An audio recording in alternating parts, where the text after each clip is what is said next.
সবাইকে নমস্কার জানিয়ে আজকে আরও একটা বড় ব্লগ ভিডিও নিয়ে হাজির হয়েছি। তো দেখুন, প্রথমেই দেখাতে চলেছি আমার গপুকে। আমি দুই গপুকে নিয়ে চলেছি বনভোজনে। আমাদের এখানেই মায়ের মন্দিরের চাতালে আর কি সামনে মানে বনভোজনের আয়োজন করা হয়েছে। তো আগে এখন 2-3 দিন আগেই জানানো হয়েছে।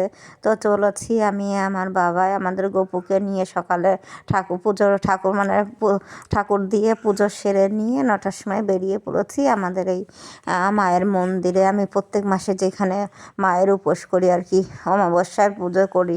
এই যে দেখুন, জয় মা বলে এই যে দেখুন দেখাচ্ছি। তো এই যে আমাদের মন্দিরের চাতালে যে জায়গাটা, সেইখানেই কি সুন্দর প্যান্ডেল করে ফুল দিয়ে সাজিয়ে এইখানে এসে যে আমাদের গোপুসোনাকে রেখে একটু ফটো তুললাম। ফটো তুলে কি তাড়াহুড়ো করে গেছি, গিয়ে ফটো তুলে আবার বাড়িতে এসেছি। বাড়িতে এসে আবার রেডি হয়েছি, শাড়ি টাড়ি পরে নিয়ে আমি আর আমার বাবাই বেরিয়ে পড়েছি আবার ওখানে। সেটা একটু দেরি হয়ে গেছে।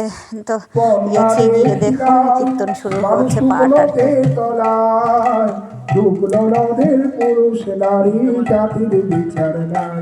এই যে বন্যায় কোনো বন্যার জল নাই, আপনারা সবাই তলিয়ে গেছেন হরিনামের বন্যায়, সবাই চলছে। জগৎপুরে আজকে হরিনামের বন্যা চলছে।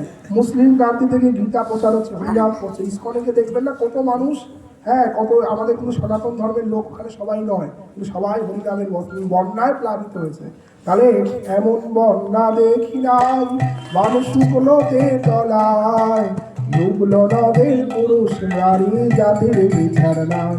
ঠাকুর হরিদাস যে কাজীর ছেলে, সে ডুবে রতন পেল, হরিনামে বন্যা পেল। প্রেমানন্দে নেচে হরি বল, হরিনামে বন্যা পেল। বন্যার যাই বলি হারি,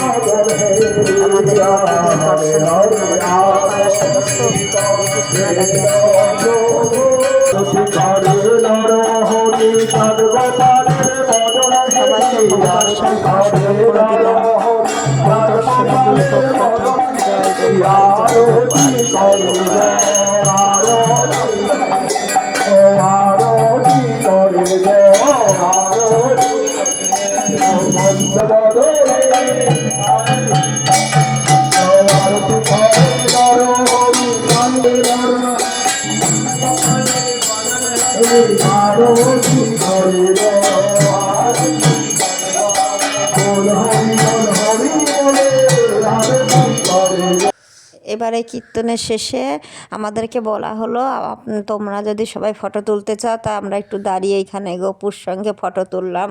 ফটো তুলে নিয়ে তারপরে আমাদের এইখানে গপুকে যে ভোগ লাগানো হয়েছে, সেই ভোগে আমরা এই যে দেখুন প্রথমে সব একে একে দিয়ে দেওয়া হয়েছে ভেজ বিরিয়ানি, তারপরে হলো সমস্ত পাঁচমেশালি সবজি, আলুর দম, তারপর চাটনি, পায়েস, পাঁপড়, সব রকম আয়োজন হয়েছিল। খুবই ভালো লাগলো। তো